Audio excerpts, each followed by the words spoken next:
ആ ഞാൻ ഓൺലൈനിലുണ്ട്.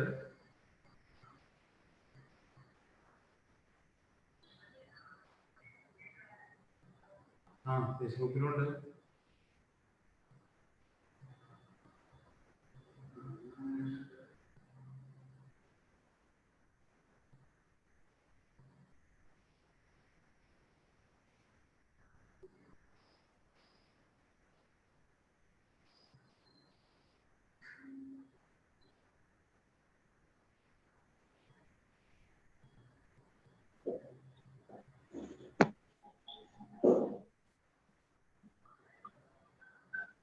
Okay okay ശരി.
ആ പറയാം. അതെ. അയ്യോ ആ ശരി ശരി ശരി ശരി. കയറാൻ പറ്റില്ല, മീറ്റിംഗിൽ കയറാൻ പറ്റൂല. ശരി ശരി. നിങ്ങൾക്ക് കുറേ കുട്ടികൾ. ആ ശരി. ആ ശരി ശരി ശരി. ഓക്കെ.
Good evening all.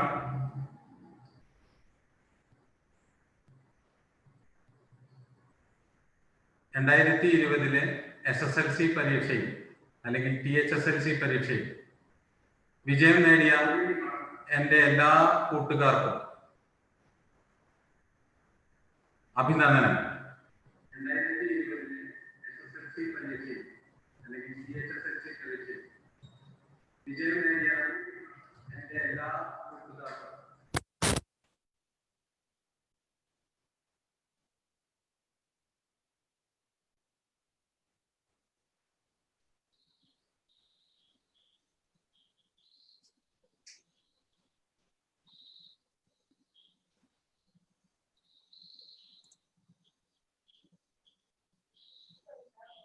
സാറേ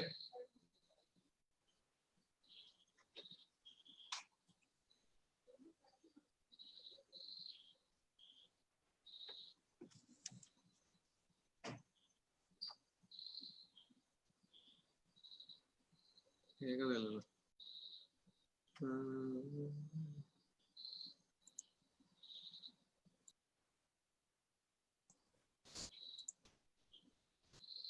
കേൾക്കാത്ത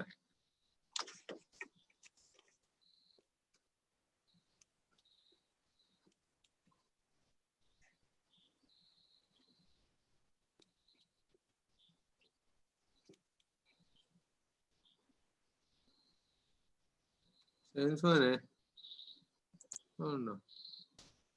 കേൾക്കുന്നില്ല, എന്റെ സൗണ്ട് കേൾക്കുന്നില്ലല്ലോ.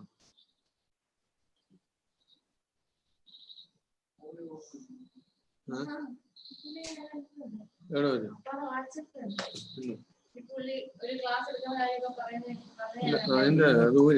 ക്യാമറ ഓണാക്കി ബാക്കി എല്ലാവരും ക്യാമറ ഓഫ് ചെയ്തു. സാറുമായിട്ട്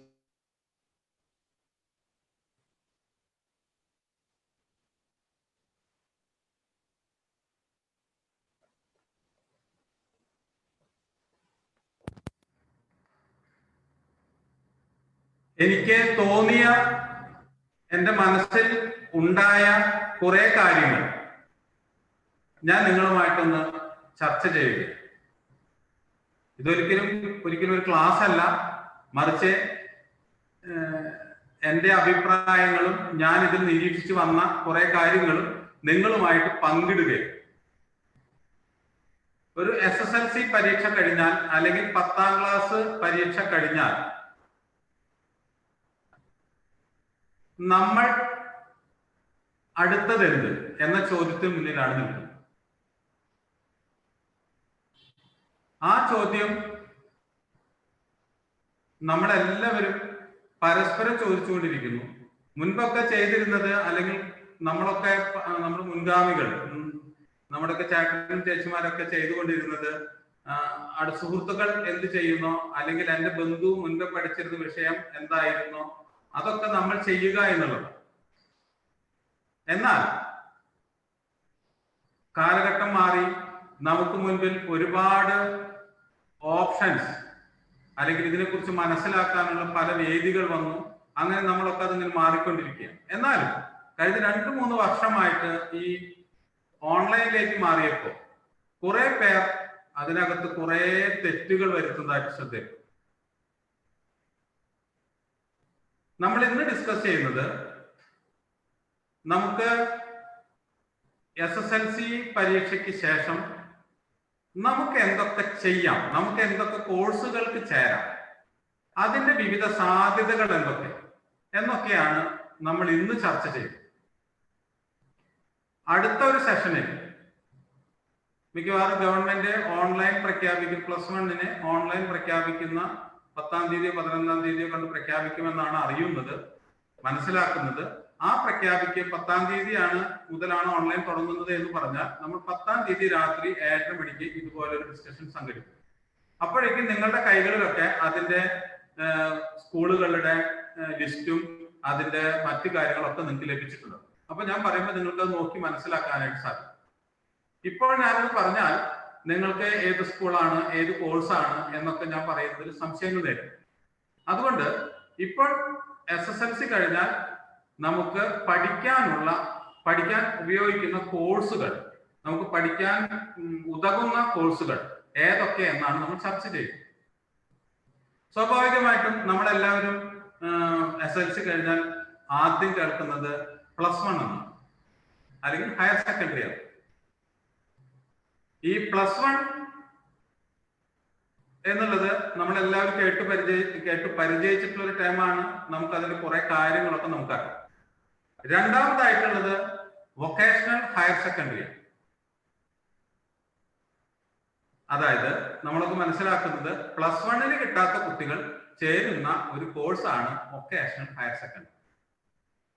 അത് കഴിഞ്ഞാൽ പിന്നെ മൂന്നാമതായിട്ട് നമ്മൾ കേൾക്കുന്നത് ITIയോ അല്ലെങ്കിൽ പോളിടെക്നിക് കോളേജുകളോ. അതും ഈ +1 കിട്ടാത്ത കുട്ടികൾ ചേരുന്ന ഒരു കോഴ്സുകളായിട്ടാണ് ഒരു 1-2 കൊല്ലം മുമ്പ് വരെയൊക്കെ പരിഗണിക്കപ്പെട്ടിരുന്നത്. പിന്നെ മറ്റു കോഴ്സുകളും ഉണ്ട്. ഇതിനിടയ്ക്ക് ഷോർട്ട് ടൈം കോഴ്സസ് ആയിട്ട് പഠിക്കാവുന്ന കുറെ കോഴ്സുകളൊക്കെ. പ്രധാനപ്പെട്ടത് ഈ 4 കോഴ്സുകൾ. ഞാൻ ഈ 4നെ കുറിച്ചും ഒരു ചെറിയ ഡിസ്ക്രിപ്ഷൻ ആണ് ഇന്നിവിടെ പറയാൻ പോകുന്നത്. +1 നമുക്ക് പ്രധാനമായിട്ടുള്ള സ്ട്രീമുകൾ എന്ന് പറയുന്നത് 1 സയൻസ്, 2 ഹ്യൂമാനിറ്റീസ്, 3 കൊമേഴ്സ്. സയൻസിൽ തന്നെ PCB എന്ന് പറഞ്ഞാൽ ഫിസിക്സ്, കെമിസ്ട്രി, ബയോളജി എന്നുള്ള ആ ഒരു സെക്ഷൻ. മറ്റൊന്ന് PCM ഫിസിക്സ്, കെമിസ്ട്രി, മാത്തമാറ്റിക്സ് എന്ന് പറയുന്ന മറ്റൊരു സെക്ഷൻ. ഇത് രണ്ടാണ് പ്രധാനപ്പെട്ട സയൻസിന്റെ 2 മേഖലകൾ. പിന്നീട് അടുത്തത് നമ്മൾ വരുന്നത് ഹ്യൂമാനിറ്റീസ്.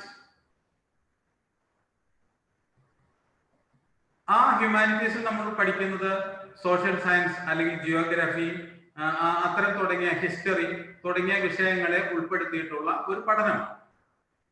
മൂന്നാമതായിട്ട് വരുന്നത് കൊമേഴ്സ് മേഖല. കൊമേഴ്സിൽ നമ്മൾ പഠിക്കുന്നത് accountancy, statistics or mathematics, business studies തുടങ്ങിയ വിഷയങ്ങളാണ്. ഞാൻ സമറൈസ് ചെയ്താണ് പറയുന്നത്, ഡീറ്റെയിൽസ് പിന്നെ പറയാം. ഇത്തരം ഈ 3 കാര്യങ്ങളാണ് നമ്മൾ +1 സാധാരണ ഹയർ സെക്കൻഡറി സ്കൂളുകളിൽ പഠിക്കുന്നത്. ഇതേ സെയിം കാര്യം തന്നെയാണ് VHSAയിലും നമ്മൾ പഠിക്കുന്നത്. അതിൽ കുറച്ചുകൂടെ അഡ്വാൻറ്റേജ് ഉള്ള കുറെ കാര്യങ്ങളുണ്ട്, അത് നമുക്ക് പറയാം. ഇതിന് എൻറ്റയർലി ഡിഫറെന്റ് ആയിട്ടുള്ള മറ്റു 2 മേഖലയാണ് ITIയും പോളിടെക്നിക് കോഴ്സും. സ്വാഭാവികമായിട്ടും PHSLC കഴിഞ്ഞ കുട്ടികളൊക്കെ തിരഞ്ഞെടുക്കുന്നത് ഒന്നുകിൽ ITIയോ അല്ലെങ്കിൽ പോളിടെക്നിക് മേഖലകളിലോ ഒക്കെ ആണ്. കാരണം തൊഴിൽ അധിഷ്ഠിത കോഴ്സുകളിലേക്ക്, സാങ്കേതിക കോഴ്സുകളിലേക്ക് പഠിക്കുക എന്ന് തന്നെയാണ് ഒരു ഉദ്ദേശിക്കുന്നത്. നമുക്ക് ഇനി ഓരോ കോഴ്സുകളെ കുറിച്ച് കൃത്യമായിട്ടൊന്ന് പഠിക്കാം. എന്തൊക്കെയാണ് ഓരോ കോഴ്സുകളുടെയും സ്ഥിതി? നമ്മള് +1 സയൻസ് എടുത്ത് പഠിക്കുന്ന ഒരു കുട്ടി അല്ലെങ്കിൽ +1 സയൻസ് എടുത്ത് പഠിച്ചാൽ അവർക്ക് +2 കഴിഞ്ഞാൽ എന്തൊക്കെയായിരിക്കും അവർക്കുള്ള മാർഗങ്ങൾ? ഒരു ചെറിയ ഒരു ഡിസ്ക്രിപ്ഷൻ നമുക്ക് ഇവിടെ കൊടുക്കാൻ പറ്റും. +1 അല്ലെങ്കിൽ +2 നമ്മൾ കംപ്ലീറ്റ് ചെയ്താൽ, സയൻസ് കംപ്ലീറ്റ് ചെയ്താൽ, അതായത് PCM ഞാൻ നേരത്തെ പറഞ്ഞു, ഫിസിക്സ്, കെമിസ്ട്രി, മാത്തമാറ്റിക്സ് തുടങ്ങിയ വിഷയങ്ങൾ പഠിക്കുന്ന ഒരു കുട്ടി പഠിച്ചു കഴിഞ്ഞാൽ ആ കുട്ടിക്ക് പോകാവുന്നത് കീം എന്ന എൻട്രൻസ് എഴുതി എഞ്ചിനീയറിംഗ് മേഖലകളിലേക്ക് പ്രവേശിക്കാനായിട്ട് സാധിക്കും. കൂടാതെ മറ്റ് അതിനനുസരിച്ചുള്ള ആ മേഖലകളിലേക്ക് പോകാനായിട്ട് സാധിക്കും. എന്നാൽ PCB പഠിച്ച കുട്ടികൾക്കോ ആരോഗ്യ രംഗത്ത്, അതായത് മെഡിക്കൽ, പിന്നെ നഴ്സിംഗ് തുടങ്ങിയ രംഗത്തേക്ക് പോകാനായിട്ട് സാധിക്കും. അവർ നീറ്റ് എന്ന് പറയുന്ന എക്സാമിനേഷൻ എടുക്കും.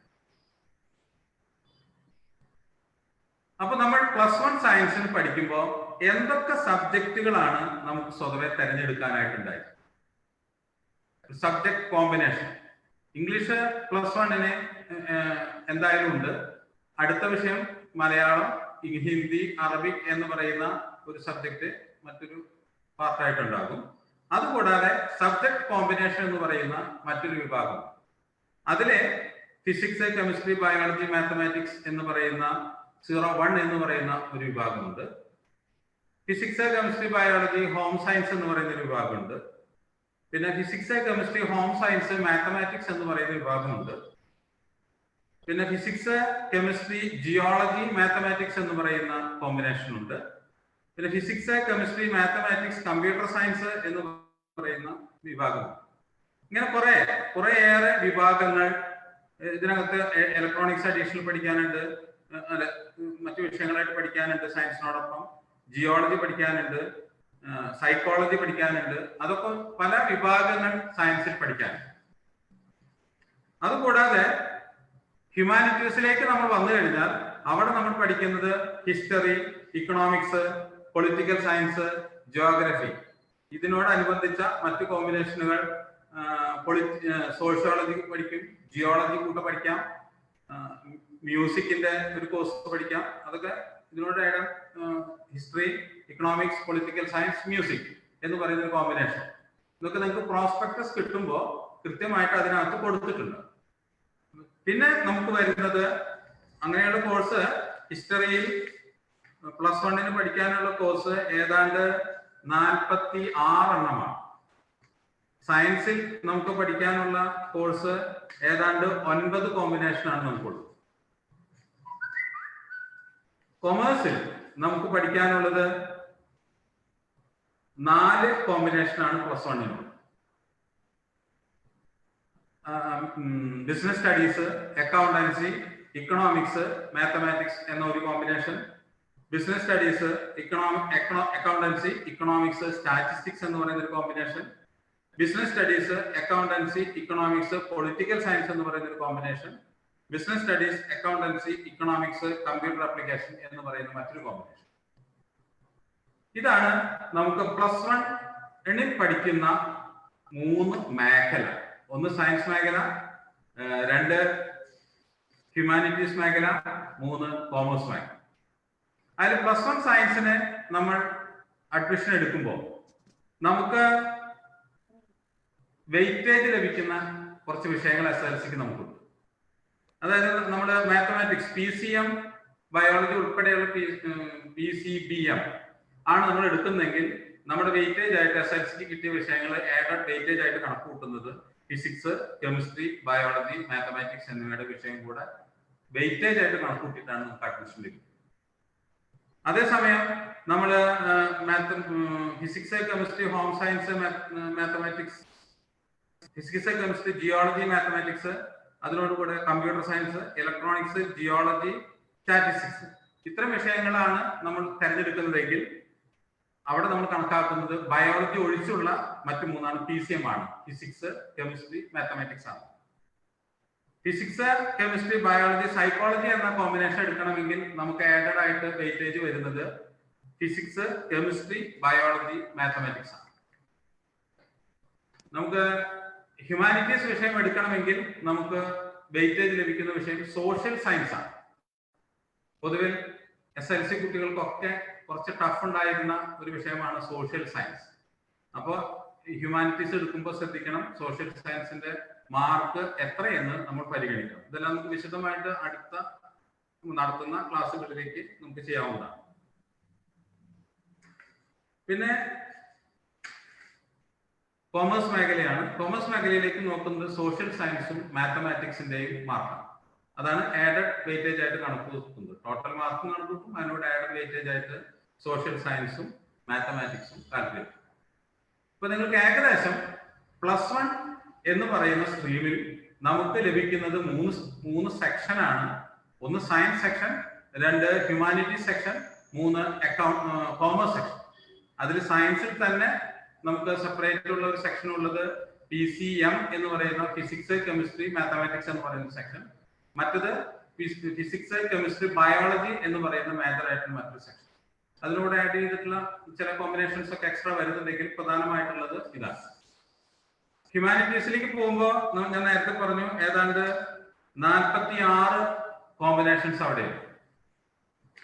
കോമേഴ്സിലേക്ക് പോകുമ്പോൾ നമുക്ക് 4 കോമ്പിനേഷനാണ് +1 സയൻസിലെ +1 നമുക്ക് ലഭിക്കുന്നത്. ഇതില് കൃത്യമായിട്ട് നമുക്ക് ഓൺലൈനിൽ കൊടുക്കുമ്പോൾ ഒരുപാട് കാര്യങ്ങൾ ശ്രദ്ധിക്കേണ്ടതുണ്ട്. അതിനെക്കുറിച്ച് നമുക്ക് ഈ ഓൺലൈനിലെ കാര്യങ്ങൾ വന്നതിന് ശേഷം നമുക്ക് ചർച്ച ചെയ്യാം.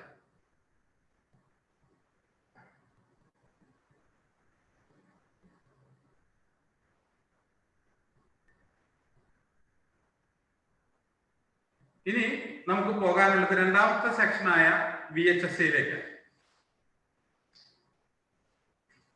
സാധാരണ നമ്മളൊക്കെ പറഞ്ഞു കേട്ടിട്ടുള്ളത് +1 അഡ്മിഷൻ കിട്ടാത്ത കുട്ടികൾ, മാർക്ക് കുറഞ്ഞ കുട്ടികൾ, ഇവരൊക്കെ പോകുന്ന ഒരു കോഴ്സായിട്ടാണ് VHSCയെ സാധാരണ ആളുകളൊക്കെ നോക്കി കണ്ടിട്ടുള്ളത്. പക്ഷെ ഇപ്പൊ അടുത്തിടെയായിട്ട് അതിനൊക്കെ മാറ്റങ്ങൾ വരുന്നുണ്ട്. പക്ഷെ ഇന്ന് നമുക്ക് ലഭിക്കാവുന്ന ഏറ്റവും നല്ല കോഴ്സുകൾ ഒന്നാണ് VHSC കോഴ്സ്. അതിന്റെ സാധ്യതകളെ കുറിച്ച് ഞാൻ പറഞ്ഞാൽ നിങ്ങൾക്ക് മനസ്സിലാവും. മറ്റ് +1 കഴിഞ്ഞു കഴിഞ്ഞാൽ ഉടനടി ജോലി സാധ്യത നമുക്ക് കുറവാണ്. എന്നാൽ VHSC കഴിഞ്ഞാൽ ഉടനടി ജോലി ലഭിക്കുന്ന ഒരുപാട് സാധ്യതകൾ അതിനകത്ത്. ഒന്ന്, അത് വൊക്കേഷൻ കോഴ്സാണ്. എന്ന് വെച്ച് കഴിഞ്ഞാൽ നമ്മൾ വൊക്കേഷണൽ ഹയർ സെക്കൻഡറി, പേര് പോലെ തന്നെ ഹയർ സെക്കൻഡറി പഠിക്കുകയും ചെയ്യാം, അതേപോലെ അത് വൊക്കേഷണൽ കോഴ്സും കൂടെ. അപ്പൊ 2 സർട്ടിഫിക്കറ്റ് നമുക്ക് ലഭിക്കും. ഒന്ന്, വൊക്കേഷണൽ സർട്ടിഫിക്കറ്റ് നമുക്ക് ലഭിക്കും. 2, ഹയർ സെക്കൻഡറി സർട്ടിഫിക്കറ്റ് നമുക്ക് ലഭിക്കും. അതോടെ നമുക്ക് കിട്ടുന്നത് ആഡഡ് ആയിട്ട് കുറെ കാര്യങ്ങളും VHSC ഉണ്ട്. നമുക്ക് കൂടുതലായിട്ട് VHSCയിലേക്ക് ഒന്ന് പോകാം. കുറച്ച് സമയം കൊണ്ട് കുറെ ആൾക്കാർ എന്നിട്ട് ചോദിച്ചിട്ടുണ്ട്, നമുക്ക് കുറച്ച് കാലം പഠിച്ചിട്ട് പെട്ടെന്ന് ജോലി കിട്ടാവുന്ന എന്തെങ്കിലും കോഴ്സുണ്ട്? തീർച്ചയായിട്ടും എനിക്ക് റെഫർ ചെയ്യാവുന്ന ഒരു കോഴ്സാണ്, ഞാൻ റെഫർ ചെയ്തുകൊണ്ടിരിക്കുന്ന ഒരു കോഴ്സാണ് VHSC. താരതമ്യേന നമ്മുടെ അടുത്ത മേഖലകളിലൊക്കെ ഈ VHSC ഉണ്ട്. എല്ലാ പഞ്ചായത്തുകളിലും ഒരു സ്ഥലത്തെങ്കിലും VHSC നിലനിൽക്കുന്നുണ്ട്, ഇല്ലെങ്കിൽ അടുത്ത തൊട്ട പഞ്ചായത്തിലെങ്കിലും ഉണ്ട്.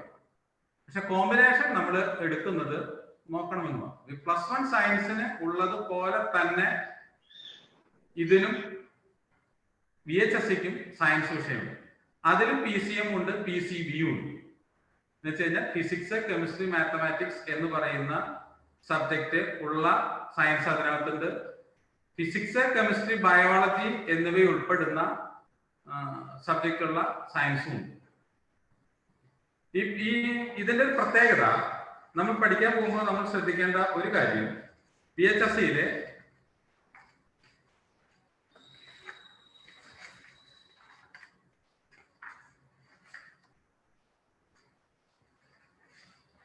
അതിന്റെ ഘടനയാണ്. നമ്മള് ഇപ്പൊ +1 സയൻസ് എടുക്കുന്നത് പോലെ നമുക്ക് ഇതിനകത്തും 3 സ്ട്രീമുകളാണ് VHSCയിലുള്ളത്. ഒന്ന് science stream, 2 humanity stream, 3 commerce. ഇതിനൊക്കെയുള്ള പ്രത്യേകത, നമ്മള് VHSCയിൽ പോകുമ്പോൾ നമുക്ക് പാർട്ട് 1, അത് +1-ലായാലും VHSCയിലായാലും നമുക്ക് പാർട്ട് 1 ആയിട്ട് പഠിക്കേണ്ടത് ഇംഗ്ലീഷാണ്. പാർട്ട് 2 ആയിട്ട് പഠിക്കേണ്ടത് +1 ഞാൻ നേരത്തെ പറഞ്ഞു, മലയാളമോ അല്ലെങ്കിൽ അറബിക്കോ അല്ലെങ്കിൽ സംസ്കൃതോ എന്തെങ്കിലും ഭാഷയാണ് നമുക്ക് പഠിക്കേണ്ടത്.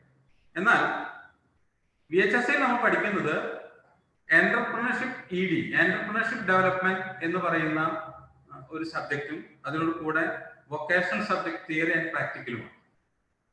അതാണ് പാർട്ട് 2 ആയിട്ട് നമ്മൾ പഠിക്കുന്നത്. അവിടെ ആ ഭാഗം നമ്മൾ ശ്രദ്ധിക്കുക. എന്റർപ്രണർഷിപ്പ് ഡെവലപ്മെന്റ് എന്ന് പറഞ്ഞു കഴിഞ്ഞാൽ നിങ്ങൾ ഒരു +2 അല്ലെങ്കിൽ VHSC കഴിഞ്ഞിറങ്ങുമ്പോഴേക്കും നിങ്ങളെ ഒരു എന്റർപ്രണർ ആവാൻ, അതിന്റെ ഡെവലപ്മെന്റിന് വേണ്ടിയുള്ള പഠനം നിങ്ങൾക്ക് കഴിഞ്ഞു. അതിനോട് കൂടെ നിങ്ങൾ ഏത് വിഷയമാണോ എടുത്തിട്ടുള്ളത്, ഏത് ബ്രാഞ്ചാണോ അതിനകത്ത് എടുത്തിട്ടുള്ളത്, ആ ബ്രാഞ്ചിന്റെ പ്രാക്ടിക്കൽ ഭാഗവും അല്ലെങ്കിൽ വൊക്കേഷണൽ ഭാഗവും അതിനകത്ത് കഴിയും. അതാണ് പാർട്ട് 2-ന്റെ പ്രത്യേകത. മൂന്നാമത്തെ പാർട്ടാണ് ഞാൻ നേരത്തെ പറഞ്ഞ പോലെ സയൻസോ ഹ്യൂമാനിറ്റീസോ കോമേഴ്സോ നമുക്ക് തിരഞ്ഞെടുക്കാൻ. അതിലെ സയൻസിലെ നമുക്കുള്ളത് ഫിസിക്സ്, കെമിസ്ട്രി, മാത്തമാറ്റിക്സ് ഉണ്ട്. അടുത്തതിലെ ഫിസിക്സ്, കെമിസ്ട്രി, ബയോളജി. ഇതിലെ ഫിസിക്സ്, കെമിസ്ട്രി, മാത്തമാറ്റിക്സ് ഇതിലെ ബയോളജി ഇല്ലാത്തത് കൊണ്ട് നമുക്ക് നീറ്റ് എക്സാമിനേഷന് പോകാനായിട്ട് സാധിക്കുകയും, അതേസമയം ഗ്രൂപ്പ് ഡി എന്ന് പറയുന്ന ഫിസിക്സ്, കെമിസ്ട്രി, ബയോളജി എന്ന് പറയുന്ന ആ സെക്ഷൻ എടുത്തു കഴിഞ്ഞാൽ നിങ്ങൾക്ക് നീറ്റ് എക്സാമിനേഷനും പോകാം. അതോടുകൂടെ നിങ്ങൾക്ക് മാത്തമാറ്റിക്സ് എന്ന് പറയുന്ന വിഷയം അഡീഷണൽ ആയിട്ട് നിങ്ങൾക്ക് അവിടെ പഠിക്കാനുള്ള സൗകര്യം കൂടെ VHSC ഉണ്ട്. അത് നിങ്ങൾ ചെയ്യുന്നത് ഓപ്പൺ സ്കീമിലാണ് നിങ്ങൾ ചേരുന്നത്. അത് ചേർന്ന് കഴിഞ്ഞാൽ അതേ സ്കൂളിൽ തന്നെ കോൺടാക്ട് ക്ലാസ്സുകളൊക്കെ 10-15 കോൺടാക്ട് ക്ലാസ്സേ കിട്ടുകയുള്ളൂ. എങ്കിലും ആ കോൺടാക്ട് ക്ലാസ് അവർ തരും. അതിനോടൊപ്പം പരീക്ഷ എഴുതാൻ അതേ VHSC തന്നെ നിങ്ങൾക്ക് സെന്ററുമുണ്ട്. അപ്പോൾ നിങ്ങൾക്ക് അഡീഷണൽ ആയിട്ട് ഇപ്പൊ PC BM നമുക്ക് പഠിക്കാനായിട്ട് സാധിക്കും. അപ്പൊ ഈ ഗ്രൂപ്പ് ബിയിലെ ഫിസിക്സ്, കെമിസ്ട്രി, ബയോളജി, അഡീഷണൽ ആയിട്ട് മാത്തമാറ്റിക്സ് നമ്മൾ പഠിച്ചു കഴിഞ്ഞാൽ നമുക്ക് +1 പഠിച്ചതുപോലെ തന്നെ നമുക്ക് നീറ്റിനും കീമിനും ഒരുമിച്ച് രജിസ്റ്റർ ചെയ്യാനായിട്ട് സാധിക്കും.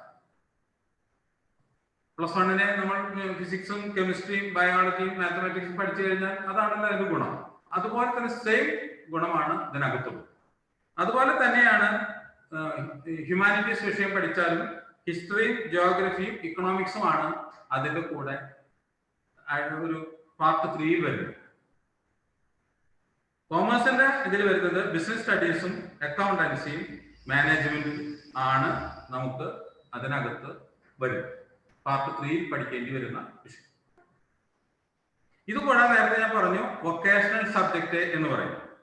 ഈ ഫിസിക്സും കെമിസ്ട്രിയും മാത്തമാറ്റിക്സും ഗ്രൂപ്പ് എയും ഗ്രൂപ്പ് ബിയും കൂടെ 28 വിഷയങ്ങൾ നിങ്ങൾക്ക് വൊക്കേഷൻ ആയിട്ട് നിങ്ങൾക്ക് എടുത്ത് പഠിക്കാം. 28 വിഷയം. ഹ്യൂമാനിറ്റീസിലാണെങ്കിൽ നിങ്ങൾക്ക് ആകെ ഒരു വിഷയം മാത്രമേ അതിനകത്ത് പഠിക്കാനുള്ളൂ, ട്രാവൽ ആൻഡ് ടൂറിസം. കോമേഴ്സ് സ്ട്രീമാണ് എടുത്തതെങ്കിൽ അതിനകത്ത് നിങ്ങൾക്ക് വൊക്കേഷണൽ സബ്ജക്റ്റ് ആയിട്ട് പഠിക്കാനുള്ളത് 6 എണ്ണമാണ്. ഏറ്റവും കൂടുതൽ സാധ്യതകളുള്ള ഒരു സംഭവമാണ് VHSC. നിങ്ങളൊന്ന് ശ്രദ്ധിക്കുക, നമ്മൾ +1 പഠിച്ചാൽ +1 സർട്ടിഫിക്കറ്റ് മാത്രമേ ഹയർ സെക്കൻഡറിയുടെ എലിജിബിലിറ്റി സർട്ടിഫിക്കറ്റ് ആണ് നമുക്ക് ലഭിക്കുന്നത്. VHSCക്ക് പഠിച്ചാൽ വൊക്കേഷണൽ സർട്ടിഫിക്കറ്റ് നമുക്ക് ലഭിക്കും. 2 നമുക്ക് HSC സർട്ടിഫിക്കറ്റ് നമുക്ക് ലഭിക്കും. കൂടാതെ നമ്മുടെ ജോബ് ഏതാണോ നമ്മൾ തിരഞ്ഞെടുത്തത് അതിന്റെ ഒരു സർട്ടിഫിക്കറ്റ് നമുക്ക്. അപ്പോൾ നമുക്ക് PSCക്ക് നമുക്ക് ഇത് കഴിഞ്ഞാൽ ഡയറക്റ്റ് അപ്ലിക്കേഷൻ കൊടുക്കാനായിട്ട് പറ്റും. മറ്റത് ഇത് കഴിഞ്ഞാൽ നമുക്ക് അതിനുള്ള കാര്യങ്ങൾ +1 +2 പഠിക്കുന്ന അല്ലെങ്കിൽ അതൊക്കെ നമുക്ക് കൊടുക്കാനായിട്ട് പറ്റുമെങ്കിലും ഒരു ജോബ് ഓറിയന്റഡ് പ്ലേസ്മെന്റിന് നമുക്ക് PSCക്ക് അപ്ലൈ ചെയ്യാനായിട്ട് കഴിയും. അതേസമയം VHSC ആണെങ്കിൽ നമുക്ക് ജോബ് ഓറിയന്റഡ് ഒരു ജോലിക്ക് വേണ്ടി നമുക്ക് അപ്ലൈ ചെയ്യാനായിട്ട് സാധിക്കും. എന്തൊക്കെയാണ് നമുക്ക് VHSCയിലെ ഫിസിക്സും കെമിസ്ട്രിയും മാത്തമാറ്റിക്സും എടുത്താൽ PCM എടുത്താൽ പഠിക്കാൻ കഴിയുന്ന വൊക്കേഷണൽ കോഴ്സ് 10 വൊക്കേഷണൽ കോഴ്സുകൾ നിങ്ങൾക്ക് PCM മാത്രം എടുത്താൽ പഠിക്കാനായിട്ട് കഴിയും. ഞാനൊന്ന് വായിക്കാം. ഒന്നാമത്തെ course agro machinery and power engineering. 2 civil construction technology. 3 computer science and information technology. 4 automobile technology. 5 electrical and electronics technology. 6 electronics and communication technology. 7 graphic design and printing technology. 8 refrigeration and air conditioning. 9 polymer technology. 10 textile technology. ഇത്രയുമാണ് VHSCക്ക് physics, chemistry, mathematics എന്ന് പറയുന്ന group A എടുത്തിട്ടുള്ള part 3 എടുത്തിട്ടുള്ളവർക്ക് പഠിക്കാനാകുന്ന vocational കോഴ്സിന്റെ list. ഇത് എല്ലാ പഞ്ചായത്തിലും ഉണ്ടായിക്കൊള്ളുന്നില്ല. അത് നമ്മുടെ അടുത്ത പ്രദേശങ്ങളിൽ നോക്കിയിട്ട് നമ്മൾ സെലക്ട് ചെയ്യും. അതേസമയം PCBയുടെ പ്രത്യേകത നേരത്തെ പറഞ്ഞു. ഫിസിക്സ്, കെമിസ്ട്രി, ബയോളജി നിർബന്ധിതമാണ് ആ ഗ്രൂപ്പിലെ, ഗ്രൂപ്പ് ബിയിലെ. പക്ഷെ നമുക്ക് അഡീഷണൽ ആയിട്ട് മാത്തമാറ്റിക്സ് എടുക്കാം. അതേ സെന്ററിൽ തന്നെ നമുക്ക് മാത്തമാറ്റിക്സ് പരീക്ഷ എഴുതാം. കോൺടാക്ട് ക്ലാസ് VHSC ഒരു സ്ഥലത്ത് അറേഞ്ച് ചെയ്തിട്ടുണ്ടാവും. VHSC ഡിസ്ട്രിക്ട് ബോർഡോ അവരെ കോർഡിനേറ്റർ അറേഞ്ച് ചെയ്ത സ്ഥലത്ത് ഒരു കൊല്ലത്തിൽ 10-15 ക്ലാസ് നമുക്ക് ലഭിക്കും. നമുക്ക് അഡീഷണൽ ആയിട്ട് ഒരു മാത്തമാറ്റിക്സ് വിഷയം ആകാം. അത് ജയിച്ചില്ലെങ്കിൽ മാത്തമാറ്റിക്സ് കിട്ടിയില്ലെന്നേ ഉള്ളൂ. നിങ്ങളുടെ പഠനത്തെ അത് ബാധിക്കുന്നില്ല, നിങ്ങളുടെ റിസൾട്ടിനെ അത് ബാധിക്കുന്നില്ല. അപ്പൊ നമുക്ക് പ്രധാനമായിട്ടുള്ള സംഭവം PCB ആണ്, ഫിസിക്സ് കെമിസ്ട്രി ബയോളജി എന്ന് പറയുന്ന ഗ്രൂപ്പ് ബിയില് നമുക്ക് പഠിക്കാനുള്ള കോഴ്സുകൾ നേരത്തെ പറഞ്ഞു, ഒന്ന് വായിക്കാം. Agriculture crop health management, agriculture science and processing technology, agriculture business and farm service, medical laboratory technology, ECG and audiometric technology, basic nursing and palliative care, dental technology, biomedical equipment technology, physiotherapy, physical education, livestock management, dairy technology, marine fisheries and seafood processing, aquaculture and marine technology. ഇത്രയും subject, ഏതാണ്ട് 15 subject നമുക്ക് വൊക്കേഷണലായിട്ട് PCBക്കാർക്ക്, physics chemistry biology എടുത്ത് പഠിക്കുന്നവർക്ക് പഠിക്കാനായിട്ട്. Added നേരത്തെ പറഞ്ഞു, മാത്തമാറ്റിക്സും കൂടെ additional ആയിട്ട് നിങ്ങൾക്ക് പഠിക്കാം. അത് ഓപ്പൺ സ്കൂളിലാണ്. അത് രജിസ്ട്രേഷൻ എല്ലാ സംവിധാനങ്ങളും VHSC നിങ്ങൾ പഠിക്കുന്ന സ്കൂളിൽ തന്നെ ലഭിക്കും. അവിടെ തന്നെ പരീക്ഷ എഴുതാം. കോൺടാക്ട് ക്ലാസ് മാത്രമാണ് കുറച്ച് മറ്റ് VHSCയിലും കൂടെ സഹകരിച്ച് ചെയ്യുന്ന സംഭവം. ഇനി അതുകൂടാതെ PCBക്കാർക്ക് മാത്രം, PCB പഠിക്കുന്ന, ഫിസിക്സ് കെമിസ്ട്രി ബയോളജി പഠിക്കുന്ന പെൺകുട്ടികൾക്ക് മാത്രം പഠിക്കാവുന്ന 3 കോഴ്സുകൾ. അത് ഒന്ന് cosmetology and beauty therapy, 2 fashion and apparel designing, 3 crush and pre school management. ഇത് പെൺകുട്ടികൾക്ക് മാത്രമേ പഠിക്കാൻ പറ്റുള്ളൂ. അത് ഗ്രൂപ്പ് ബിയിൽ ചേർന്നിട്ടുള്ള PCB പാർട്ട് 3 വിഷയമായിട്ട് എടുത്തിട്ടുള്ള പെൺകുട്ടികൾക്ക് മാത്രമേ പഠിക്കാൻ പറ്റൂ. പിന്നെ നമുക്ക് വരുന്ന അടുത്ത ബ്രാഞ്ച് ഹ്യൂമാനിറ്റീസ് ആണ്. ഹ്യൂമാനിറ്റീസ് ഞാൻ നേരത്തെ പറഞ്ഞു, ട്രാവൽ ആൻഡ് ടൂറിസം ആണ് അതിനകത്ത് എടുക്കാവുന്ന ഏക കോഴ്സ്, വൊക്കേഷണൽ കോഴ്സ്. കോമേഴ്സിലേക്ക് വന്നു കഴിഞ്ഞാൽ 6 കോഴ്സുകൾ, 6 വൊക്കേഷണൽ കോഴ്സ് അവിടെയുണ്ട്. ഞാൻ വായിക്കാം. Accounting and taxation, customer relation management, banking and insurance services, marketing and financial services, computerized office management, food and restaurant management. ഇത്രയും 6 കോഴ്സുകളിൽ ഒരെണ്ണം നിങ്ങൾക്ക് എടുത്ത് പഠിക്കാം വൊക്കേഷണൽ കോഴ്സായി. നിങ്ങളൊന്ന് ആലോചിച്ച് നോക്കൂ, നമുക്ക് VHSC പഠിക്കുന്ന വഴി ലഭിക്കുന്ന കാര്യം ഒന്ന്, ഈ വൊക്കേഷണൽ കോഴ്സ് എന്ന് പറയുന്ന നേരത്തെ വായിച്ച 35 കോഴ്സുകൾ, പല 3 സ്ട്രീമിൽ പെട്ട് 35 കോഴ്സുകൾ ഏതെങ്കിലും ഒന്നിന്റെ നമ്മൾ വൊക്കേഷണൽ ആയിട്ട് പഠിച്ചു എന്നുള്ളതിന്റെ സർട്ടിഫിക്കറ്റ് ലഭിക്കും. 2, നമുക്ക് ഈ പാർട്ട് 3 എന്ന് പറയുന്ന ആ ഒരു ഭാഗം ജയിച്ചു കഴിഞ്ഞാൽ നമുക്ക് എലിജിബിലിറ്റി, ഹയർ സ്റ്റഡീസിൽ എലിജിബിലിറ്റി കിട്ടുകയും ചെയ്യും. നമുക്ക് +1 തുല്യമായ ഒരു സർട്ടിഫിക്കറ്റ്, HSCയുടെ സർട്ടിഫിക്കറ്റ് നമുക്ക് ലഭിക്കുകയും ചെയ്യും. അതാണ് VHSC. NHSC എന്ന് പറയുന്ന ആ ഒരു കൺസെപ്റ്റിൽ പറഞ്ഞാൽ. പിന്നെ നമുക്കുള്ളത് നമ്മൾ ജോബ് ഓറിയന്റഡ് ആയിട്ട് പഠിപ്പിക്കും. ഇപ്പൊ നമ്മുടെ ഒരു ഉദാഹരണം പറയാം, accounting and taxation. Accounting and taxation പഠിപ്പിക്കുമ്പോൾ അതിന്റെ അക്കൗണ്ടിങ്ങും ഫിനാൻഷ്യൽ അക്കൗണ്ടിങ്ങും അതിന്റെ ഇന്നത്തെ ലേറ്റസ്റ്റ് ആയിട്ടുള്ള GSTയും അതിനെ കുറിച്ചൊക്കെ വളരെ കൃത്യമായിട്ട് അവരവിടെ പറഞ്ഞു പഠിപ്പിക്കുകയും ചെയ്യും, പ്രായോഗികമായിട്ട് പഠിപ്പിക്കുകയും ചെയ്യും. അങ്ങനെ വരുമ്പോ ഈ കോഴ്സ് എന്തുകൊണ്ടും വളരെ ഉയർന്ന നിലവാരം പുലർത്തുന്ന ഒന്നായിട്ടുണ്ട്. ഇതാണ് VHSCയെ കുറിച്ച് പറയാനുള്ളത്. ഇപ്പൊ നമ്മൾ VHSC പഠിക്കുമ്പോൾ നമുക്ക് നിർബന്ധിതമായിട്ട് VHSCയുടെ ഒരു സർട്ടിഫിക്കറ്റ് കിട്ടാൻ വേണ്ടി നമുക്ക് ചെയ്യേണ്ടത് പാർട്ട് 1ഉം പാർട്ട് 2ഉം പാസ്സായി കഴിഞ്ഞാൽ VHSCയുടെ സർട്ടിഫിക്കറ്റ്, വൊക്കേഷണൽ സർട്ടിഫിക്കറ്റ്. പക്ഷേ പാർട്ട് 3 പാസ്സായില്ലെങ്കിൽ നമുക്ക് ഹയർ സ്റ്റഡീസിന് എലിജിബിലിറ്റി കിട്ടും. അപ്പോൾ നമുക്ക് വൊക്കേഷണൽ സർട്ടിഫിക്കറ്റ് നമ്മുടെ പക്കൽ ലഭിക്കും. അതാണ് VHSCയുടെ ഒരു പ്രത്യേകത. ഇത്രയും പറഞ്ഞതിൽ നിങ്ങൾക്ക് ആർക്കെങ്കിലും എന്തെങ്കിലും സംശയമുണ്ടെങ്കിൽ, ഈ 2 കോഴ്സുകളെ കുറിച്ച് പറഞ്ഞതിൽ സംശയമുണ്ടെങ്കിൽ ചോദിക്കാം.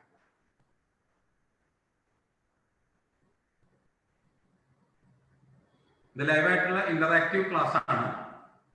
നിങ്ങൾക്ക് ആർക്കെങ്കിലും സംശയമുണ്ടെങ്കിൽ ഞാനിപ്പോൾ പറഞ്ഞ കോഴ്സുകളെ കുറിച്ചോ മറ്റു കാര്യങ്ങളെ കുറിച്ചോ, കോഴ്സുകളെ കുറിച്ച്, അതിന്റെ അഡ്മിഷന്റെ പാറ്റേണിനെ കുറിച്ച് നമുക്ക് ഡിസ്കസ് ചെയ്യാം.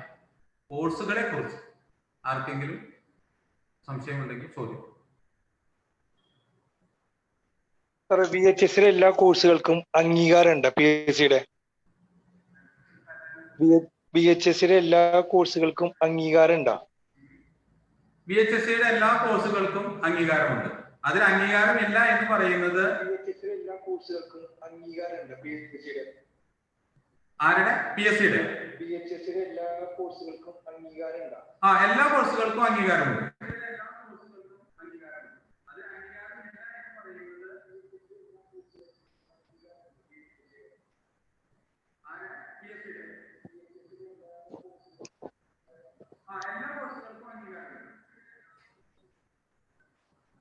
അതിലെ അംഗീകാരമില്ല എന്ന് പലരും പറയുന്നത് ഈ VHSCയുടെ ആദ്യത്തെ പാർട്ട് 1ഉം പാർട്ട് 2ഉം മാത്രം പാസ്സായ ആളുകൾക്കാണ്. പാർട്ട് 1 പാർട്ട് 2 മാത്രം പാസ്സായി കഴിഞ്ഞാൽ അവര് ഹയർ സ്റ്റഡീസിന് എലിജിബിലിറ്റി ഇല്ല, മറ്റു കാര്യങ്ങൾക്കൊന്നും എലിജിബിലിറ്റി ഇല്ല. അതുകൊണ്ടാണ് വൊക്കേഷണൽ സർട്ടിഫിക്കറ്റ് അവരുടെ പക്കലുണ്ട് എന്ന് മാത്രമാണ് അതിനകത്തുള്ള ഒരു ഇത്. അതാണ് പലരും പറയുന്നത് VHSC പഠിച്ചാൽ നടക്കില്ല എന്ന് പറയുന്നത്. ഞാൻ നേരത്തെ പറഞ്ഞു, സയൻസ് സ്ട്രീം പഠിച്ചു കഴിഞ്ഞാൽ നിങ്ങൾക്ക് കീമോ നീറ്റോ എഴുതുന്നതിന് യാതൊരു തടസ്സവുമില്ല. PCB നമ്മൾ പഠിച്ചു കഴിഞ്ഞാൽ നമുക്ക് നീറ്റ് എഴുതാം.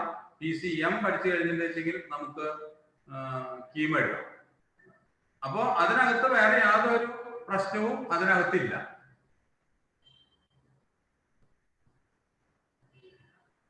മറ്റെന്തെങ്കിലും ചോദ്യങ്ങൾ?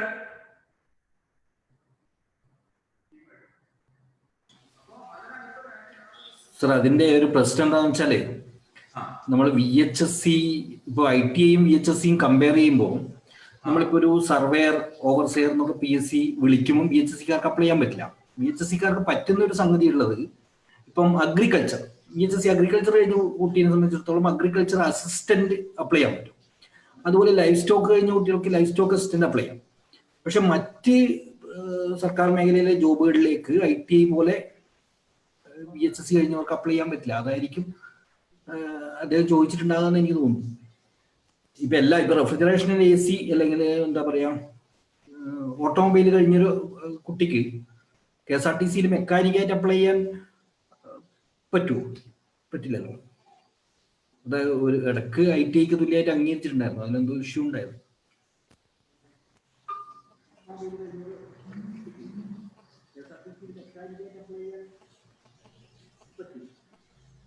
VHSCയുടെ ഞാനൊരു കാര്യം പറയാം. VHSCയുടെ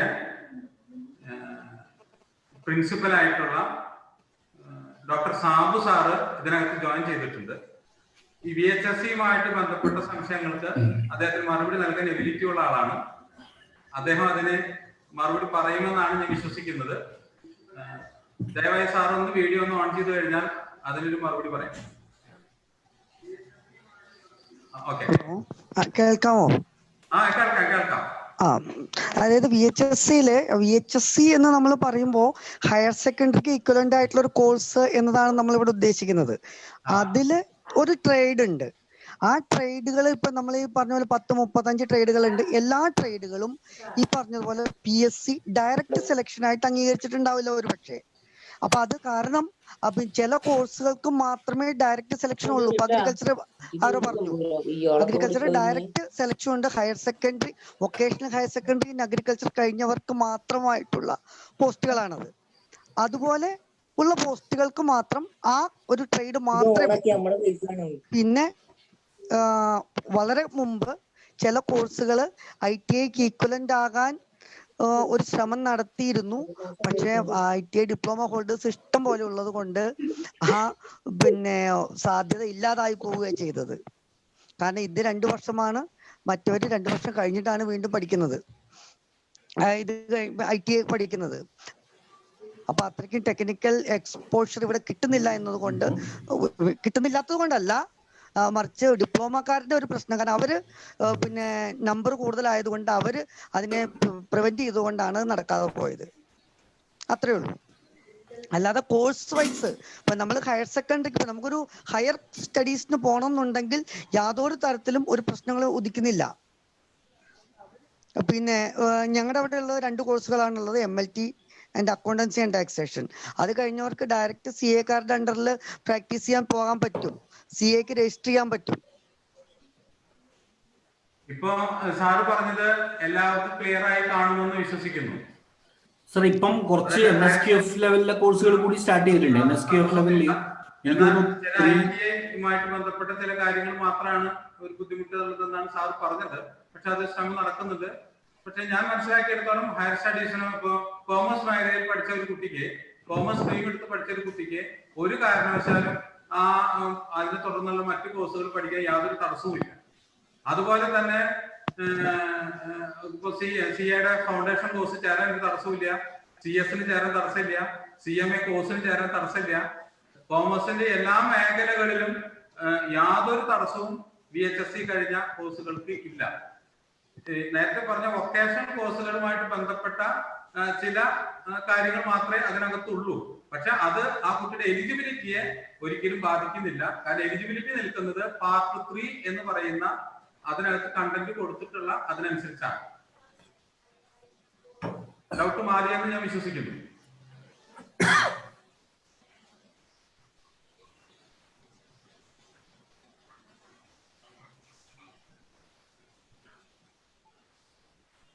ഓക്കെ, നമുക്ക് കണ്ടിന്യൂ ചെയ്താലോ? നിങ്ങളുടെ എല്ലാവരുടെയും ചർച്ചകൾ ആവശ്യമാണ്. ചർച്ചകളില്ലാതെ മുന്നോട്ട് പോയി കഴിഞ്ഞാൽ വൺ വേ മാത്രമായിട്ട് മാറും. നെക്സ്റ്റ് വരുന്നത് ITIയും ഈ പോളിടെക്നിക്കുമായിട്ട് ബന്ധപ്പെട്ട ഒരു സബ്ജക്റ്റാണ്.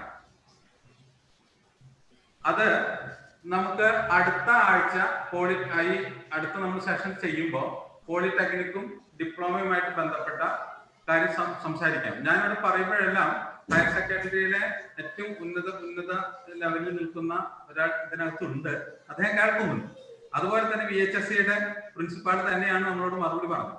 അപ്പൊ അതുപോലെ ഒതന്റിക്കേറ്റ് ആയിട്ടായിരിക്കണം നമ്മൾ സംസാരിക്കണം എന്നുള്ളത് കൊണ്ട് ITIയുടെയും ഡിപ്ലോമ പോളിടെക്നിക്കിന്റെയും ഹയർ ഒഫീഷ്യൽ അടുത്ത ലൈവിൽ നമ്മളോടൊപ്പം ഉണ്ടാവും. അതുകൊണ്ടാണ് ഞാൻ ആ ഭാഗം ചർച്ച ചെയ്യാതെ ഇപ്പോ വേറൊരു സബ്ജക്റ്റിലേക്ക് നമ്മുടെ ഈ കുട്ടികൾ ചെയ്യുമ്പോൾ ശ്രദ്ധിക്കേണ്ട കാര്യങ്ങളിലേക്ക് ഞാൻ മാറുന്നു. കുറെ കാര്യങ്ങളൊന്നും ഞാൻ പറയുന്നില്ല. ഞാനൊരു 15 മിനിറ്റ് കൊണ്ട് നമുക്ക് ഈ സെഷൻ ഇന്ന് വൈൻഡപ്പ് ചെയ്യാം. കാരണം കൂടുതൽ ഇരുന്ന് നമുക്ക് എല്ലാവർക്കും ബോറടി. ഈ കുട്ടികൾ സാധാരണയായിട്ട് ചെയ്യുന്നത് ഏതെങ്കിലും ഓൺലൈൻ സെന്ററിൽ ചെല്ലും, അവരോട് പറയും അവൻ ഏത് വിഷയം എടുത്തോ അത് എനിക്ക് എഴുതിക്കോ എന്ന് പറയുന്നതാണ് ഞാനൊക്കെ കണ്ടുവരുന്നത്. നമ്മൾ എത്ര കുട്ടികളോട് പറഞ്ഞാലും കുട്ടികളുടെ കൂടെ രക്ഷിതാക്കൾ വന്ന് ചെയ്യുന്നത് വളരെ കുറവാണ്. അതുപോലെ വീട്ടിൽ ഇതിനെക്കുറിച്ച് ഒരു ചർച്ച ഉണ്ടാകുന്നത് വളരെ കുറവാണ്. ഞാൻ പല കുട്ടികളുമായിട്ടും ഞാൻ സംസാരിക്കാറുണ്ട്. ഞാൻ ചിലപ്പോഴൊക്കെ അവർക്ക് കഴിഞ്ഞ 2-3 കൊല്ലമൊക്കെ ആയിട്ട് ഞാൻ പലപ്പോഴും ക്ലാസ്സുകൾ എടുക്കാറുണ്ട്. ഓൺലൈൻ കൊടുക്കുന്നതിന്റെ ചെയ്യുന്നതിന്റെ തലേദിവസം അല്ലെങ്കിൽ പിറ്റേ ദിവസമൊക്കെ ആയിട്ട് അവരോട് വന്നിട്ട് നിങ്ങളൊന്ന് വന്നിരിക്കും, ഞാൻ നിങ്ങൾക്ക് പറഞ്ഞു തരാറുണ്ട്. പക്ഷെ അവർക്ക് അതൊന്നും അല്ല വിഷയം. എന്റെ കൂട്ടുകാരൻ ഏത് വിഷയം എടുത്തോ അത് ഞാൻ എടുക്കും. അതുകൂടാതെ ആരെ ഫോഴ്സ് ചെയ്താലും അവർ അതിൽ നിൽക്കുന്നില്ല. അപ്പൊ അതൊന്ന് മാറണം. ആ ചിന്താഗതി മാറാൻ വേണ്ടിയാണ് നമ്മൾ കോഴ്സുകളെ കുറിച്ച് ഇത്രയധികം ഒരു അപഗ്രഥനം വളരെ ഒതന്റിക് ആയിട്ട് നമ്മളോട് ഞാൻ സംസാരിക്കുന്നതിനേക്കാൾ ഉപരി അതിന്റെ ഒതന്റിക് ആയിട്ടുള്ള ആളുകൾ ഈ ലൈവിൽ ഇരിക്കുന്നുണ്ട്. അവർ അതിന് മറുപടി നൽകാൻ പ്രാപ്തരുമാണ്. നിങ്ങളുടെ എല്ലാ സംശയങ്ങൾക്കും മറുപടി നൽകാൻ അവരെ പ്രാപ്തരായതുകൊണ്ടാണ് അവർ ലൈവിൽ ഇരിക്കുന്നത്. അതേസമയം IT ഡിപ്ലോമയുമായി ബന്ധപ്പെട്ട് ചർച്ച ചെയ്യാനായിട്ട് അടുത്ത ലൈവിൽ അവർ രണ്ടുപേരും വരും. അപ്പോൾ ആ ലൈവിൽ നമുക്ക് അത് കൃത്യമായിട്ട് ചർച്ച ചെയ്ത് കഴിഞ്ഞാൽ നമുക്ക് സംശയങ്ങൾ മാറ്റണം. ഇതിൽ രക്ഷകർത്താക്കളും ജോയിൻ ചെയ്തിട്ടുണ്ട്, കുട്ടികളുണ്ട്, ഇത് ഫേസ്ബുക്കിൽ എന്നെ കണ്ടുകൊണ്ടിരിക്കുന്ന ഒരുപാട് പേരുണ്ട്. അവർക്കൊക്കെ ഇതൊരു യൂസ്ഫുൾ ആകണം എന്ന് കരുതിക്കൊണ്ടാണ് ഇങ്ങനെ ഒരു ഡിസ്കഷൻ സംഘടിപ്പിച്ചത്. അപ്പൊ കുട്ടികൾ ഈ ഓൺലൈനായിട്ട് വന്നു കഴിഞ്ഞപ്പോ 10-ാം തീയതി 15-ാം തീയതി ഓൺലൈൻ വരും, അല്ലെങ്കിൽ അടുത്ത ദിവസങ്ങൾ ഓൺലൈൻ വരും. ഈ ഓൺലൈൻ വന്നു കഴിഞ്ഞാൽ കുട്ടികൾ ആദ്യം ചെയ്യുന്നത് ഒരു ഓൺലൈൻ സെന്ററിൽ ചെല്ലുന്നു, അവിടെ അവരെന്താ പറഞ്ഞ ആ ഇൻസ്ട്രക്ഷൻ കേൾക്കുന്നു, എന്നതിനനുസരിച്ച് ചെയ്യും. ഒരു തമാശയായിട്ടുള്ളത്, ഒരു സയൻസ് പഠിക്കാൻ ഉദ്ദേശിക്കുന്ന കുട്ടി ഇപ്പോ ഒരു സ്കൂളിൽ സയൻസും ഉണ്ട് കോമേഴ്സും ഉണ്ടെന്നിരിക്കട്ടെ. ആ കുട്ടി കൊടുക്കുന്നത് ആദ്യം സയൻസ് കൊടുക്കും, അതിന് തൊട്ട് താഴെ ആ സ്കൂളിൽ തന്നെ കോമേഴ്സും കൊടുക്കും. അത് കഴിഞ്ഞാൽ പിറ്റത്തെ സ്കൂളിലെ സയൻസ് കൊടുക്കും, പിറ്റത്തെ സ്കൂളിലെ കോമേഴ്സ് കൊടുക്കും. സ്വാഭാവികമായിട്ടും ആ കുട്ടിക്ക് കോമേഴ്സ് പഠിക്കണമെങ്കിൽ അല്ലെങ്കിൽ സയൻസ് പഠിക്കണമെങ്കിൽ കമ്പ്യൂട്ടറിന്റെ ലിറ്ററസി അനുസരിച്ച് ആ കുട്ടിയെ ചിലപ്പോ ഫസ്റ്റ് അലോട്ട്മെന്റിൽ കിട്ടിയെന്ന് വരില്ല. അപ്പൊ നമ്മൾ കൊടുക്കുമ്പോൾ ശ്രദ്ധിക്കേണ്ടത് എനിക്ക് ഏതാണോ പഠിക്കാൻ താല്പര്യം, അല്ലെങ്കിൽ എന്റെ കുട്ടിയെ ഏതാണ് പഠിപ്പിക്കാൻ താല്പര്യം എന്നല്ല ചിന്തിക്കേണ്ടത്. കുട്ടി ചിന്തിക്കേണ്ടത് എനിക്ക് എന്ത് ചെയ്യാൻ സാധിക്കും. അതിനാണ് നമ്മൾ ഡിസ്കഷൻ ഇടുന്നത്, അതില് ഡിസ്കസ് ചെയ്യുന്നത് അതുകൊണ്ടാണ്. അപ്പൊ കുട്ടികൾക്ക് ഒരു ബോധ്യം ഉണ്ടാകണം, രക്ഷകർത്താക്കൾക്കും ഒരു ബോധ്യം ഉണ്ടാകണം. ചില രക്ഷകർത്താക്കൾ എന്റെ അടുത്ത് വന്ന് പറയാറുള്ളത്, ഞാൻ സയൻസാ പഠിച്ചപ്പോൾ കുട്ടി സയൻസ് പഠിച്ചാൽ മതി, ഞാൻ കോമേഴ്സാ പഠിച്ചാൽ എന്റെ കുട്ടി കോമേഴ്സ് പഠിച്ചാൽ മതി. ഞാൻ എന്റെ മകള് 10ാം ക്ലാസ് കഴിഞ്ഞാണ്, ഞാൻ കോമേഴ്സിനെ കുറിച്ചും സയൻസിനെ കുറിച്ചും ഹ്യൂമാനിറ്റീസിനെ കുറിച്ചും ഒക്കെ അത് വിശദമായി ചർച്ച ചെയ്തു. ഇനി നിനക്ക് ഓപ്റ്റ് ചെയ്യാം, ഇതിന്റെ മേഖലകൾ ഇതൊക്കെയാണ്. അവർ തീരുമാനം എടുക്കട്ടെ, ഞാനത് ബൈൻഡിങ് ഒന്നുമല്ല. പക്ഷെ നമുക്ക് കുട്ടികൾക്ക് കൊടുക്കാനാകുന്നത് ഈ സ്ട്രീമുകൾ ഇതൊക്കെ എന്ന് പറയുന്നത്. കുട്ടികൾ ചെയ്യുന്നത് സയൻസ് എടുക്കണം, ഏത് സയൻസാണ് എടുക്കേണ്ടത് നമുക്ക് സയൻസ് ഉണ്ടായി പോരാ. അപ്പൊ ആദ്യം വരും കമ്പ്യൂട്ടർ സയൻസ്, അടുത്ത ഫസ്റ്റ് ഓപ്ഷനാണ് ഇപ്പൊ വരുന്നത് കമ്പ്യൂട്ടർ സയൻസ്. അപ്പൊ അടുത്ത ഏതെല്ലാം പറഞ്ഞു കേട്ടിട്ടുണ്ടോ കമ്പ്യൂട്ടർ സയൻസാണ് ഞാൻ എടുക്കുന്നതെന്ന്. അപ്പൊ അവർ കമ്പ്യൂട്ടർ സയൻസ് അങ്ങ് എഴുതും കമ്പ്യൂട്ടർ സയൻസ്. ആ സ്കൂളിൽ കമ്പ്യൂട്ടർ സയൻസ് ഉണ്ട്, ആ സ്കൂളിൽ കോമേഴ്സ് ഉണ്ട്, അപ്പൊ അതും കൊടുത്തു. കോമേഴ്സിൽ കമ്പ്യൂട്ടർ ആപ്ലിക്കേഷൻ എന്നൊരു സബ്ജക്ട് ഉണ്ട്, അപ്പൊ അതും കൂടെ. അപ്പൊ ആദ്യം സയൻസിലെ കമ്പ്യൂട്ടർ സയൻസ് കൊടുത്തു, ദെൻ അടുത്ത അതേ സ്കൂളിൽ തന്നെ കോമേഴ്സിലെ കമ്പ്യൂട്ടർ ആപ്ലിക്കേഷൻ കൊടുത്തു. അങ്ങനെ അവർ സ്കൂൾ വൈസിലാണ് അവർ ചെയ്തു വരുന്നത്. ഈ കുട്ടി നേരത്തെ പറഞ്ഞു സയൻസിലെ ഓരോ കോമ്പിനേഷൻ എടുക്കണമെങ്കിൽ SSLCക്ക് കിട്ടിയ വെയിറ്റേജ് എത്രയെന്ന് തീരുമാനിക്കണം. അവർക്ക് അതും കൂടെ കാൽക്കുലേറ്റ് ചെയ്തിട്ട് വേണം അവർക്ക് കിട്ടുന്ന സബ്ജക്റ്റിനെ കുറിച്ച് അവർക്ക് തീരുമാനിക്കാം. അതിന് ഒരു കാൽക്കുലേഷൻ ഉണ്ട്, WGPA എന്ന് പറയുന്ന ഒരു കാൽക്കുലേഷൻ അനുസരിച്ചാണ് കമ്പ്യൂട്ടർ ഓരോ കുട്ടിയുടെയും അവസരങ്ങളെ നൽകുന്നത്. അപ്പൊ ഈ WGPA കുറവായ കുട്ടി എടുക്കുന്നത് ചിലപ്പോ കമ്പ്യൂട്ടർ സയൻസ് ആയിരിക്കും എടുക്കുന്നത്. പക്ഷെ ആ കുട്ടി PCB എടുത്തു കഴിഞ്ഞാൽ ചിലപ്പോൾ കുട്ടിക്ക് കിട്ടും WGPA ഉണ്ടായിരിക്കും. അല്ലെങ്കിൽ ആ കുട്ടി വേറെ സയൻസിന്റെ മറ്റു കോമ്പിനേഷനുകൾക്ക് WGPA ഉണ്ടായിരിക്കും. പക്ഷെ ആ കുട്ടിക്ക് ഓപ്റ്റ് ചെയ്തിട്ടുള്ള PCM എന്ന് പറയുന്ന ഫിസിക്സ് കെമിസ്ട്രി മാത്തമാറ്റിക്സ് എന്ന് പറയുന്ന സബ്ജക്ട് ചിലപ്പോ അത് WGPA ഉണ്ടാവില്ല. സ്വാഭാവികമായിട്ട് ആ കുട്ടി സയൻസ് സബ്ജക്റ്റിനെ 3ാമത്തെയോ 4ാമത്തെയോ അലോട്ട്മെന്റ് വരെ കാത്തിരിക്കേണ്ട ഒരവസ്ഥയിൽ, വളരെ ടെൻഷനായിട്ട് കാത്തിരിക്കേണ്ട അവസ്ഥ ഉണ്ടായിട്ടുള്ളതായിട്ട് ഞാൻ മനസ്സിലാക്കുന്നു പലരും. അതുപോലെ തന്നെ കോമേഴ്സ് സെക്ഷൻ, കോമേഴ്സിൽ നേരത്തെ പറഞ്ഞു പല സെക്ഷൻസ് ഉണ്ട്. ഇതിന് കോമ്പിനേഷൻ ഒക്കെ എടുക്കുമ്പോൾ നമ്മൾ അതിന് വെയിറ്റേജ് നോക്കിയിട്ട് വേണം എടുക്കാൻ. ഏറ്റവും കൂടുതൽ ശ്രദ്ധിക്കേണ്ടത് സയൻസ് ആണ്. കോമേഴ്സിലെ മാത്തമാറ്റിക്സും സോഷ്യൽ സയൻസും ആണ് വെയിറ്റേജ്. ഏത് സബ്ജക്ട് ഏത് കോമ്പിനേഷൻ എടുത്താലും ഇത് രണ്ടാണ് വെയിറ്റേജ് ആയിട്ട് ലഭിക്കുന്നത്. കഴിഞ്ഞ വർഷം മെറിറ്റിലെ നമുക്ക് സീറ്റ് കിട്ടിയത് ഏതാണ്ട് 90% എബവ് ആയിട്ടുള്ള കുട്ടികൾക്കാണ് ജനറലിലെ മെറിറ്റിലെ കോമേഴ്സിൽ കിട്ടിയിട്ടുള്ളത്. സയൻസിന് 93-92% ഉള്ളവർക്കാണ് മെറിറ്റിൽ കിട്ടിയിട്ടുള്ളത്. VHSCക്കും മെറിറ്റിൽ കിട്ടിയിട്ടുള്ളത് 92% ആണ്. കോമേഴ്സ് 70% വരെ മെറിറ്റിൽ കിട്ടിയിട്ടുണ്ട് VHSC. അപ്പൊ ഇതൊക്കെ ഔദ്യോഗികമായിട്ടുള്ള കണക്കുകളാണ്. അപ്പൊ ഇവിടെ നമുക്ക് സംഭവിക്കുന്ന പ്രശ്നം, കുട്ടികൾ പോകുന്നു ഓൺലൈൻ സെന്ററിലേക്ക്, എന്നിട്ട് കുട്ടികൾ അവർക്ക് ബോധിച്ച രൂപത്തിൽ കുട്ടി അടുത്തുള്ള കുട്ടി എന്ത് ചെയ്യുന്നു അല്ലെങ്കിൽ സുഹൃത്തുക്കൾ എന്ത് ചെയ്യുന്നു അത് നോക്കി കൊടുക്കും. കുട്ടികൾക്ക് ഏത് സ്കൂളിലാണ് ഈ കോമ്പിനേഷൻ ഉള്ളത് എന്ന് വരെ പറഞ്ഞു കൊടുക്കുന്ന അവസ്ഥയില്ല. അത് മാറാൻ വേണ്ടിയാണ് നമ്മൾ ഇത്തരം ഒരു ഡിസ്കഷൻ സംഘടിപ്പിച്ചത്. പിന്നെ ഞാൻ രണ്ട് മെയിൻ സ്ട്രീമുകളെ കുറിച്ചാണ് നമ്മൾ സംസാരിച്ചത്. ഒന്ന് പ്ലസ് വൺ എന്ന് പറയുന്ന ആ ഒരു ഫാക്ടറിനെ കുറിച്ച്, രണ്ട് VHSC എന്ന് പറയുന്ന മറ്റൊരു സ്ട്രീമിനെ കുറിച്ച്. ഈ രണ്ട് സ്ട്രീമാണ് ഇവിടെ പ്രമുഖമായിട്ട് നമ്മൾ നോക്കുന്നത്. ഇനി അടുത്തുള്ളത് പോളിടെക്നിക് എന്ന് പറയുന്ന ഒരു സെക്ഷൻ ഉണ്ട്. ദെൻ അതുകൂടാതെ ITI എന്ന് പറയുന്ന ഒരു സെക്ഷൻ ഉണ്ട്. ഇത് കൂടാതെ 10ാം ക്ലാസ് കഴിഞ്ഞാൽ ഞാൻ ഇപ്പൊ അടുത്ത ദിവസം പേപ്പറിൽ കണ്ടത് ഫിസിക്സ്, കെമിസ്ട്രി, ബയോളജി എന്നിവയിൽ മാത്തമാറ്റിക്സ് ഒക്കെ മാർക്ക് കിട്ടിയ, സയൻസ് വിഷയങ്ങളിൽ മാർക്ക് കിട്ടിയ കുട്ടിക്ക് പ്ലാസ്റ്റിക് എഞ്ചിനീയറിംഗ് എന്ന് പറയുന്ന ഒരു കോഴ്സിന് അപ്ലിക്കേഷൻ ക്ഷണിച്ചതായിട്ട് ഞാൻ 2 ആഴ്ച മുമ്പ് മലയാളം പേപ്പറിൽ കണ്ടു. അപ്പൊ അത്തരം കുറെ കോഴ്സുകൾ നമ്മുടെ ഇടയിലുണ്ട്. അതിനെ കുറിച്ചൊക്കെ നമുക്ക് അടുത്ത ഒരു ക്ലാസ്സിൽ നമുക്ക് ചെയ്യാം. ഇപ്പൊ എന്നെ കേട്ടുകൊണ്ടിരിക്കുന്ന എല്ലാവരും ദയവ് ചെയ്ത് ഞാൻ എല്ലാവർക്കും കൊടുക്കുന്നുണ്ട്, എല്ലാവരും ഒന്ന് എൻ്റെ വാട്സപ്പ് നമ്പറായ 9539006299 ഒരു ഹായ് എന്ന് അയച്ചു കഴിഞ്ഞാൽ അടുത്ത ലിങ്ക് ഞാൻ ഇതിലേക്ക് ഇട്ട് തരാം.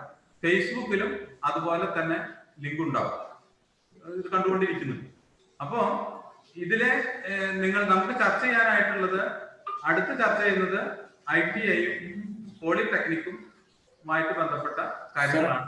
അതുകൂടാതെ കലാമേഖലയിൽ ഒരു കോഴ്സ് ഉണ്ട് സർ, കലാമേഖലയിൽ ഒരു കോഴ്സ് ഉണ്ടാവും. അതിനോടൊപ്പം തന്നെ ഈ ഓൺലൈൻ ചെയ്യുമ്പോൾ നമ്മുടെ കുട്ടികൾ ശ്രദ്ധിക്കേണ്ട കാര്യങ്ങളെ കുറിച്ചും നമുക്ക് ചർച്ച ചെയ്യും. അപ്പോ ഇന്ന് നമുക്ക് ഏതാണ്ട് നിർത്താമെന്ന് തോന്നുന്നു. ഇതുവരെ നമ്മുടെ ഈ ഡിസ്കഷനിൽ പങ്കെടുക്കുകയും നമുക്ക് വേണ്ട ചർച്ചകളിലൊക്കെ പങ്കെടുക്കുകയും ചെയ്ത സാബു സാറുണ്ട്, ഹയർ സെക്കൻഡറിയുടെ അധ്യാപകൻ അതിനകത്തുണ്ട്. ഇവർക്കൊക്കെ എൻ്റെ നന്ദി രേഖപ്പെടുത്തുന്നു. അതോടൊപ്പം പങ്കെടുത്ത എല്ലാ വിദ്യാർത്ഥികൾക്കും രക്ഷകർത്താക്കൾക്കും കൂടാതെ അധ്യാപകർക്കും ഈ ഫേസ്ബുക്ക് ലൈവും കണ്ടുകൊണ്ടിരിക്കുന്ന കേരളത്തിലെ എല്ലാ വ്യൂവേഴ്സും എൻ്റെ നന്ദി രേഖപ്പെടുത്തുന്നു. യെസ്, ഫൈനാൻസ് സെക്ടർ കോഴ്സ്, അത് ഞാൻ അതർ കോഴ്സസ് എന്ന് പറഞ്ഞത്, അതും കൂടെ വരും, അതിനകത്ത് ചർച്ച ചെയ്യും. അതുകൂടാതെ 4 സെക്ടറും കൂടെ അതിനകത്ത് പറയാനുണ്ട്, ഞാനിതെല്ലാം പറയാൻ വിട്ടുപോയതാണ്. ഫൈനാൻസ് സെക്ഷൻ ഉണ്ട്, അതൊക്കെ നമ്മൾ അടുത്ത ഇതിൽ ചർച്ച ചെയ്യും. മിക്കവാറും 10-ാം തീയതി വൈകുന്നേരം 7:30 മണിക്ക് നമുക്ക് ഒരിക്കൽ കൂടെ നമ്മൾ ഒത്തുകൂടുന്നു, നമ്മൾ ചർച്ച ചെയ്യുന്നു. നമ്മുടെ കുട്ടികളുടെ കാര്യമാണ്, അതുകൊണ്ടാണ് നമ്മൾ ചർച്ച ചെയ്യാൻ ഒരു പ്ലാറ്റ്ഫോം ഒരുക്കുന്നത്. ഇതൊരു ഫേസ്ബുക്ക് ലൈവായിട്ട് ചെയ്തിരുന്നെങ്കിൽ ആർക്കും ചർച്ച ചെയ്യാനായിട്ട് പറ്റില്ലായിരുന്നു. അതിന് പകരം നമ്മൾ സൂമിൽ ചെയ്യുന്നു, ഫേസ്ബുക്കിലെ കാണുന്നവർക്ക് അത് കണ്ടുകൊണ്ടിരിക്കുകയും ചെയ്യാം. അപ്പൊ കൂടുതൽ ആളുകളുടെ പാർട്ടിസിപ്പേഷൻ അടുത്ത 10-ാം തീയതി 7:30 മണിക്ക് ചെയ്യുന്നതിൽ ഉണ്ടാകണമേ എന്ന് അഭ്യർത്ഥിക്കുന്നു. എല്ലാവരുടെയും ഡിസ്കഷൻസ് ആരോഗ്യപരമായിരുന്നു, ചോദിച്ച സംശയങ്ങൾ തന്നെയായിരുന്നു. അതുകൊണ്ട് എല്ലാവരോടും നന്ദി ഒരിക്കൽ കൂടെ രേഖപ്പെടുത്തിക്കൊണ്ട് നിർത്തുന്നു. നന്ദി, നമസ്കാരം.